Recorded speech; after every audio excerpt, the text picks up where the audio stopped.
Segunda turma do STF vai começar agora no dia 5 de dezembro a julgar um habeas corpus em grau de recurso que pode libertar Bolsonaro. Olha só que coisa bacana.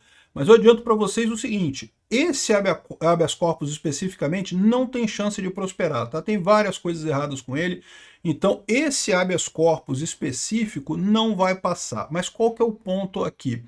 Essa mecânica de recursos da primeira turma irem para a segunda turma está consagrado, ou seja, é possível que outros recursos também façam este caminho. E outros recursos também fazendo este caminho, vocês sabem, abre a possibilidade da segunda turma, de fato, anular o julgamento do Bolsonaro. Vamos entender esse caso aqui. Eu sou Peter Turguni, esse é o canal Ancapsu, e essas notícias foram sugeridas por Peter de Cavanhaque, Liberta Subdel e várias outras pessoas. Obrigado aí ao pessoal que sugeriu notícias lá no nosso site, no visãolibertaria.com, e obrigado a você que está assistindo o nosso vídeo. Se você gosta do nosso conteúdo, por favor, deixe o seu like, se inscreva aqui no canal, né? Pois bem, saiu em vários jornais isso aqui na Carta Capital, tem também no Bahia, não sei o que lá, tem um monte de informações, um monte de jornais aqui dizendo o seguinte, olha só, a tentativa de livrar Bolsonaro, é lógico que estão criticando, né? Carta Capital e Bahia, coisa e tal, estão criticando Bolsonaro, mas não interessa. O que interessa pra gente é o fato de que é um recurso da primeira turma que está indo para a segunda turma. Então, olha só. O ministro do Supremo Tribunal Federal, Dias Toffoli, rejeitou um habeas corpus protocolado para livrar o ex-presidente Jair Bolsonaro da condenação e coisa e tal. Esse habeas corpus aqui eles explicam melhor. O habeas corpus foi negado porque ele foi apresentado por uma cidadã que não integra a defesa do ex-presidente. Para quem não sabe, o habeas corpus pode ser pedido por qualquer pessoa, em nome de qualquer pessoa.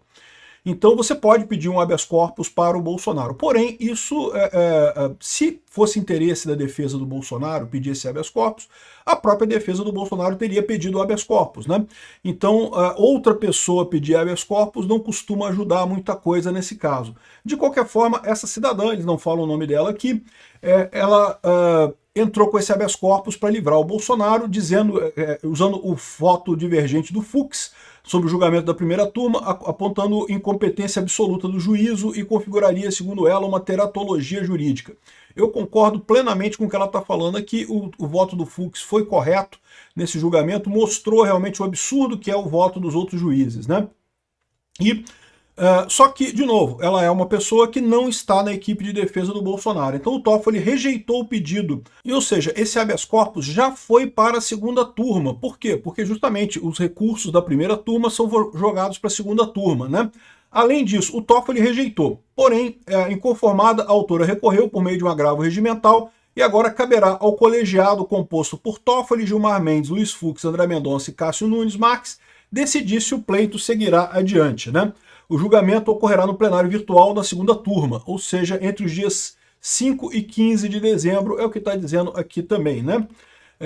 Aqui, ó, a autora do pedido que não entrega a defesa diz que o julgamento de Fux aponta a incompetência absoluta do juízo e coisa e tal. Então, assim, as chances do pedido prosperar, no entanto, são ínfimas, uma vez que a jurisprudência do STF indica ser incabível habeas corpus contra ato de um ministro, de uma das turmas ou do plenário. Caso concreto, a primeira turma condenou Bolsonaro, então o recurso foi para a segunda turma. Então, de novo, esse caso aqui eu não acredito que ele vai ter sucesso, tá? Assim, em tese pode? Em tese até pode, né? Porque em tese basta o Nunes Marques, o André Mendonça e o Fux votarem a favor do habeas corpus que ganhou o habeas corpus, né, na segunda turma. E no mínimo isso forçaria a coisa a ir para o plenário, porque no mínimo ia ficar uma contradição entre a primeira e a segunda turma, teria que subir para o plenário. Já é uma vitória para o Bolsonaro isso, se isso acontecer. Mas eu não acredito que aconteça. Por quê? Porque esse caso aqui é uma outra pessoa que não é defesa de Bolsonaro, não tem nada a ver, então assim, acho pouco provável que isso prospere. Agora, isso mostra o caminho que eu apontei para vocês aqui algumas vezes. Existem outros recursos que podem cair na segunda turma.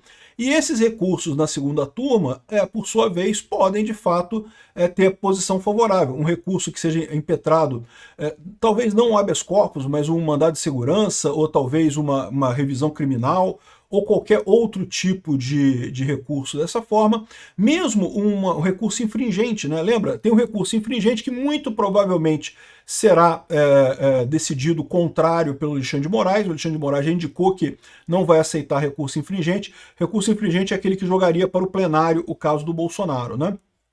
mas o Alexandre de Moraes já falou que não vai aceitar. Só que aí, em tese, um recurso contra essa não aceitação do recurso do embargo infringente do Alexandre de Moraes pode ir para a segunda turma, e aí a coisa pode mudar de figura, né? Então, assim, isso daqui não quer dizer nada. Este recurso, propriamente dito, ele não vai mudar, não vai soltar o Bolsonaro, mas abre esse caminho dos recursos que vão para a segunda turma. Eu já falei, fiz um vídeo grande sobre isso, sobre a possibilidade da revisão criminal, né? Que justamente a revisão criminal seria julgada pela segunda turma, e a segunda turma, vocês sabem, tem a maioria que pelo menos concorda que esse processo do Bolsonaro é um processo injusto, é um processo indevido, né? Vamos ver o que vai acontecer aí.